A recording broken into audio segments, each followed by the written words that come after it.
حضرت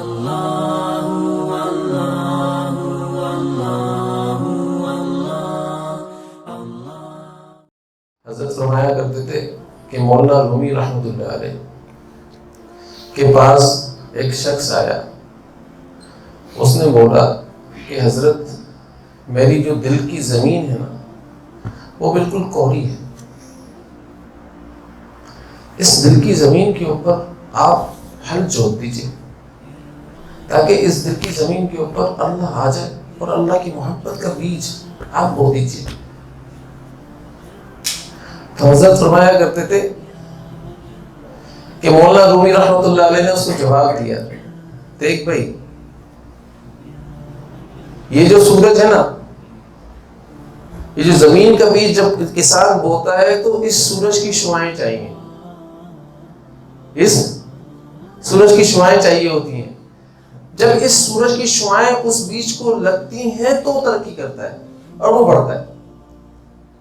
لیکن اگر کوئی کیڑا لگ جائے تو وہ بیج ختم ہو جاتا ہے.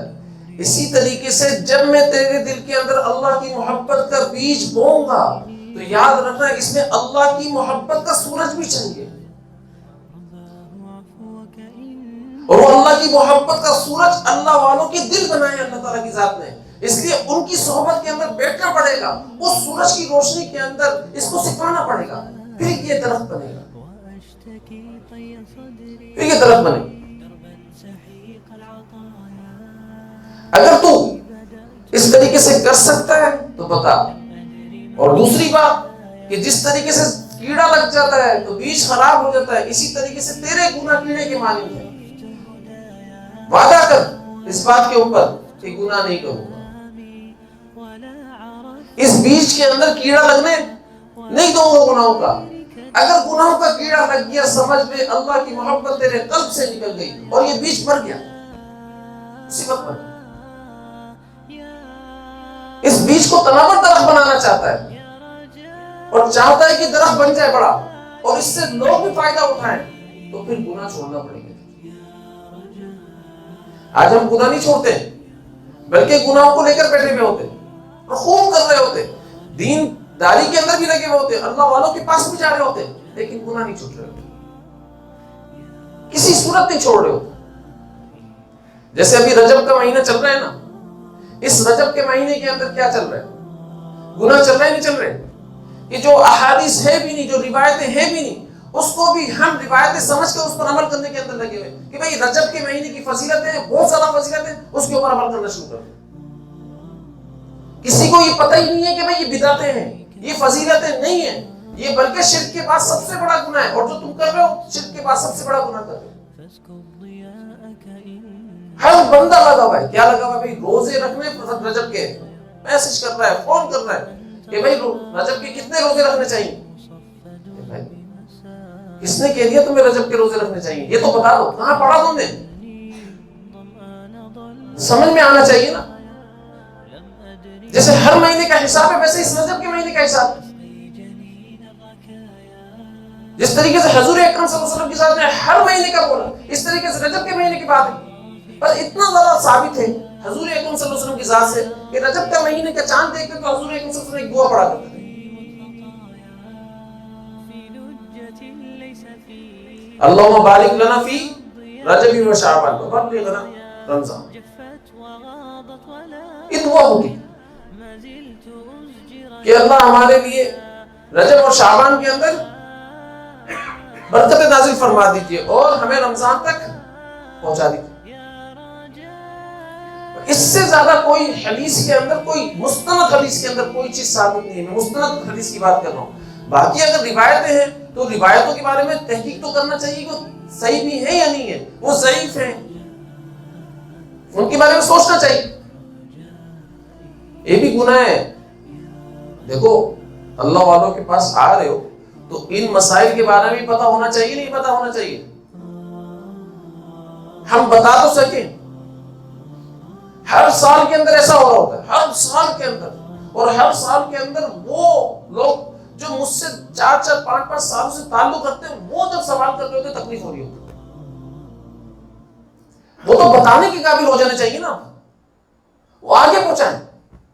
اب کوئی سوال کر رہے ہو تو بڑا مسئلہ ہو جاتا. ارے 5 ہجری کو نبوت کے 90 سال کہتے ہیں اس کو, 5 سال کے اندر یہ معراج ہوئی تھی, 5 سال کے اندر ہوئی تھی. تو اس کے بعد 18 سال تک حضور اکرم صلی اللہ علیہ وسلم صحابہ کرام رضوان اللہ علیہ اجمعین کے اندر رہے یا نہیں رہے؟ 18 سال تک. تو ان 18 سالوں کو آپ اٹھا کر دیکھو گے تو کسی صحابی کو حضور اکرم صلی اللہ علیہ وسلم نے یہ ترغیب نہیں دی ہے کہ بھئی تو رجب کا مہینہ رکھ. میں معراج پر گیا تھا اور معراج کی فضیلت ہے, اس معراج کے دن تو تم نے روزہ رکھنا ہی رکھنا ہے. 27 رجب کو ہوا تھا نا یہ معراج کا واقعہ, یا نہیں ہوا تھا؟ بعض روایتوں کے اندر آتا ہے کہ یہ ربیع الاول کے مہینے کے اندر ہوا, بعض روایتوں کے اندر آتا ہے کہ یہ رمضان کے مہینے کے اندر ہوا ہے. ابھی تو اس کی تاریخ ہی متعین نہیں ہے اس 27 رجب کے واقعے کی. معراج کے بعد معراج ہوا ہے, یہ تو متعین ہے, یہ ہے کہ بھئی ہوا ہے, لیکن کس تاریخ کو ہوا ہے, کون سے مہینے کے اندر ہوا ہے, یہ متعین نہیں ہے. روایتیں مختلف موجود ہیں نا, جہاں پر روایتیں مختلف موجود ہوں تو آپ اس پہ تعین کیسے کر سکتے ہو؟ اور اگر یہ اتنی ضروری چیز ہوتی تو اس کی تاریخ کا تعین دور صحابہ میں ہی ہو جاتا. اس رات کا تعین دور صحابہ میں ہی نہیں ہوا تو اس کا مطلب کیا یہ ضروری چیز نہیں. حضور اکرم صلی اللہ علیہ وسلم بولتے صحابہ کرام کو, فرماتے کہ بھئی یہ معراج کی رات میں گیا تھا اللہ کے ہاں ملنے کے لیے گیا تھا, تو لہٰذا تم نے اس رات کو منانا ہے, روزہ رکھنا ہے. اگر یہ اتنی ضروری چیز ہوتی تھی نہیں فرمایا, اب میں اور آپ کیوں رکھوں؟ سوال میرا یہ, جب انہوں نے نہیں فرمایا میں اور آپ کیوں کر رہے ہیں؟ پھر رجب کے مہینے کے اندر خوب روزے رکھے جا رہے ہیں اور اس کی فضیلت ہے, بھئی رجب کے مہینے میں خوب روزے رکھنے چاہیے, خوب روزے رکھنے چاہیے. روزے رکھنے کے بعد بھی وہی گناہ. حضرت فرمایا کرتے تھے کہ جو شخص دین کے اوپر دنیا کی وجہ سے عمل کرے گا, دین کی وجہ سے دنیا کے اوپر عمل کرے گا, تو دور صحابہ کے اندر کیا ہوتا تھا کہ وہ جو منافقین تھے نا, وہ اپنی دنیا کے لیے کیا کرتے تھے, دین کے اوپر عمل کر رہے ہوتے تھے. یہ دور صحابہ کے اندر ہوتا. تو حضرت یہی فرمایا کرتے تھے کہ جو شخص دنیا کے لیے اپنے دین کے اوپر, اور رجب کے مہینے کے اندر ہوتا کیا ہے, دنیا کے لیے عمل ہو رہا ہوتا ہے. بھائی 3 روزے رکھ لیو تیری یہ فلاں مراد پوری ہو جائے گی, وہ فلاں تاریخ کو روزے رکھ لیو تیری فلاں مراد پوری ہو جائے گی, وہ فلاں وظیفہ ہے رجب کا وہ کر لیو اس سے یہ کام ہو جائے گا. یہ سارا دنیا کا معاملہ ہے. تو حضرت فرمایا کرتے تھے جو دنیا کے لیے دین کے کسی حکم پر عمل کرے گا, یہاں تو حکم ہے بھی نہیں, پھر بھی ایک بات کر رہا ہوں میں مطلق, یہاں حکم نہیں ہے رجب کے مہینے کے اندر کوئی بھی, ایک حکم کی بات کر رہا ہوں میں کہ جو دین کے لیے دنیا کے لیے کسی دین کے عمل کے اوپر حکم کے اوپر عمل کرے گا تو وہ منافق ہے. منافق حضرت فرمایا کرتے تھے وہ مسلمان نہیں ہے, وہ ایمان والا نہیں ہے. اور ہوتا کیا ہے, یہی ہو رہا ہے نا کہ دنیا کے لیے دین کے اوپر عمل ہو. حضرت عمر بن خطاب رضی اللہ تعالیٰ عنہ نیچے اتر جایا کرتے تھے, باہر نکل جایا کرتے تھے اور ایک ایک کو پکڑ کر پوچھا کرتے تھے تیرا روزہ تو نہیں ہے, تیرا روزہ تو نہیں ہے. وہ بولتا نہیں میرا روزہ نہیں ہے, میں نے نہیں رکھا. فرمایا چل کھا کر دکھا کچھ اگر تیرا روزہ نہیں. اس طریقے سے بدعت کا خاتمہ کیا کرتے تھے کہ بھئی جب اس یہ رجب کی بات کر رہا ہوں، 27 رجب کو عمر بن خطاب رضی اللہ تعالیٰ عنہ گھر سے باہر نکل جایا کرتے تھے اور ایک ایک شخص کو پکڑا کرتے تھے اور پوچھا کرتے تھے کہیں تو نے روزہ تو نہیں رکھ لیا؟ فرمایا نہیں رکھا میں نے روزہ، بولا کھا کر دکھا، مجھے یقین نہیں آ رہا۔ وہ کھا کر دکھاتا تھا کہ بھائی میرا روزہ نہیں ہے۔ ارے یہ روزہ اتنا ہی ضروری تھا 27 رجب کا، تو عمر بن خطاب رضی اللہ تعالیٰ عنہ حضور اکرم صلی اللہ علیہ وسلم کے نعوذ باللہ من ذالک عمل اور سنت کے خلاف جائیں گے؟ ایسا تصور بھی کیا جا سکتا ہے؟ ایسا تصور بھی کیا جا سکتا ہے؟ نہیں جا سکتے، لیکن جا رہے۔ کیوں؟ کیونکہ سنت نہیں ہے، بدعت ہے، اور صحابہ کرام بدعتوں سے بہت دور بھاگا کرتے تھے۔ صحابہ کرام اور بدعتیں ایک ساتھ نہیں رہ سکتی ہیں، ایک ساتھ جمع نہیں ہو سکتی ہیں، یہ ذہن میں رکھیے۔ اس کا سدباب کیا ہے؟ حضرت عمر بن خطاب رضی اللہ تعالیٰ اپنے عمل کے ذریعے سے۔ اور آج کے دور کے اندر آپ دیکھ لیں، اتنا ہی کوئی بھی شخص ہو، چاہے کسی بھی مکتب فکر سے تعلق رکھتا ہو، وہ اس رات کو مناتا بھی ہے، اس رات کو روزے بھی رکھ رہا ہوتا ہے، جاگتا بھی ہے، عبادت بھی کرتا ہے، اور اس رات کے وظیفے بھی مقرر کر دیے عامل لوگوں نے۔ عامل حضرات نے اس رات کے وظیفے مقرر کیے ہوئے۔ اسی طریقے سے آپ دیکھیں کہ 22 رجب کو کیا ہوتا ہے؟ کنڈے مناتے نہیں بناتے؟ کنڈے بناتے نہیں بناتے ہم لوگ بڑے مزے سے کھا رہے ہوتے ہیں۔ جو نہیں بناتے نا وہ بھی کنڈے والی محفل کے اندر جا کر نا کنڈے کھا رہے ہوتے ہیں۔ یار ہم بنا تو نہیں رہے نا، ہم میٹھی پوریا کھا رہے ہیں، کھانے میں کیا حرج ہے یار؟ اور یہ رزق ہے اللہ کا، اللہ کا رزق کی توہین تھوڑی کریں گے۔ کسی گھر سے آ جائے تو بولیں گے رزق کی توہین تھوڑی کریں گے۔ ارے کنڈے کا بیک گراؤنڈ نہیں معلوم ہے تمہارے جو تم کھا رہے ہو؟ پتہ تو ہونا چاہیے نا کہ 22 رجب کو کنڈے کیوں بنائے جائے؟ رافضی لوگوں کا طریقہ ہے، شعار ہے یہ کہ بھئی حضرت امیر معاویہ رضی اللہ تعالیٰ عنہ اس 22 رجب والے دن انتقال فرمایا ہوگا۔ 22 رجب والے دن ان کا انتقال، تو اب ان کو یہ بات معلوم ہے کہ بھئی 22 رجب والے دن ان کا انتقال ہوا ہے، تو کسی نہ کسی طریقے سے امام جعفر صادق رحمت اللہ علیہ کا دن لے کر آ گئے، اور ان کے نام کے اوپر انہوں نے کیا کرنا شروع کر دیا؟ میٹھی پوریاں بنانا شروع کر دی، اور ہم بھی ان کے نام کے اوپر بلیک میل ہونا شروع ہو کہ بھئی امام جعفر صادق رحمت اللہ علیہ کا دن ہے یہ۔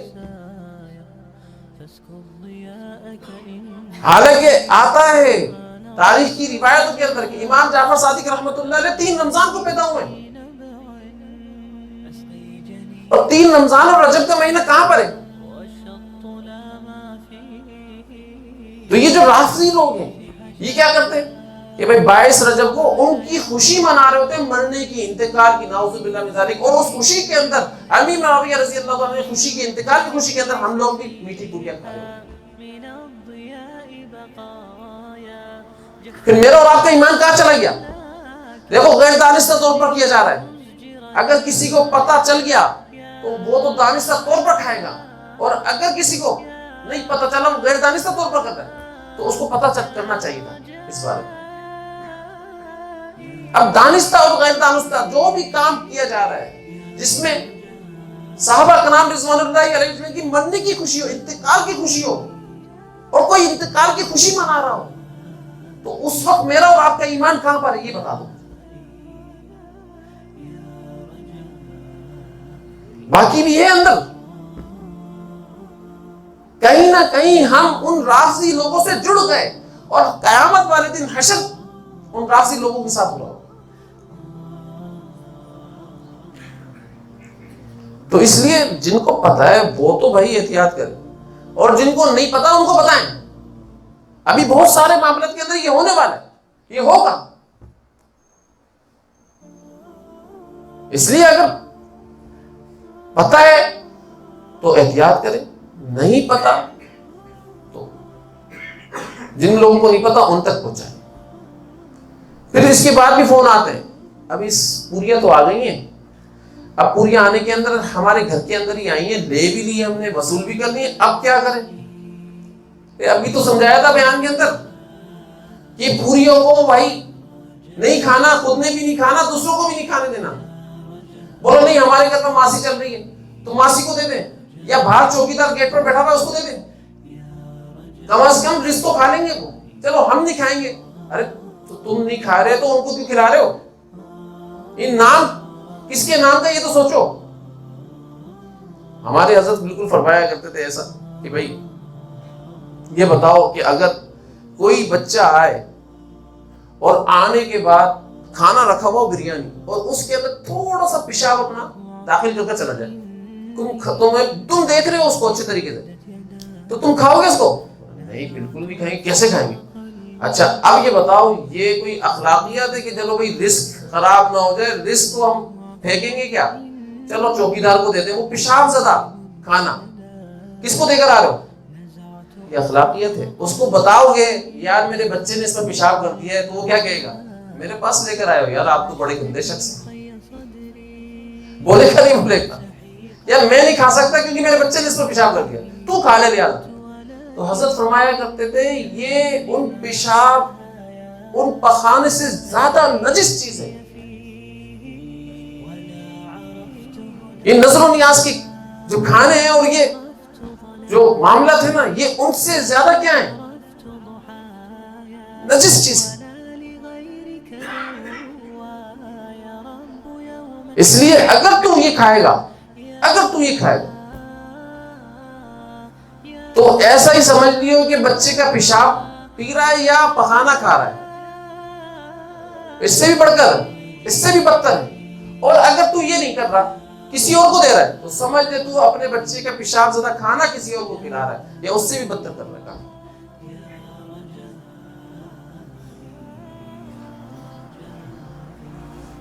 اس لیے کوشش کرنا کہ بھئی آپ کے پاس آ جائے, کوئی آ جاتا ہے کیا ہے اس میں, اگر آ جائے تو آپ نے کیا کرنا ہے؟ ڈسٹ بن میں ڈال دینا ہے. رزق نہیں ہے وہ نجاست ہے, اس کو رزق نہیں سمجھنا. بھئی آپ کے گھر کے اندر فریج میں کوئی کھانا سڑ جائے کیا کرتے ہو؟ پھینک دیتے ہو یا کھاتے ہو یا کھلاتے ہو؟ اس وقت وہ رزق نہیں ہوتا. اس وقت آپ اپنے طور پر مسئلے کو چینج کر لیتے ہو. ارے یہ ایسے ہی, یہ سڑے ہوئے سے زیادہ تعفن ہے اس کے اندر, بدبو ہے کہ آپ کے ایمان کو کھا جائے گا یہ. اللہ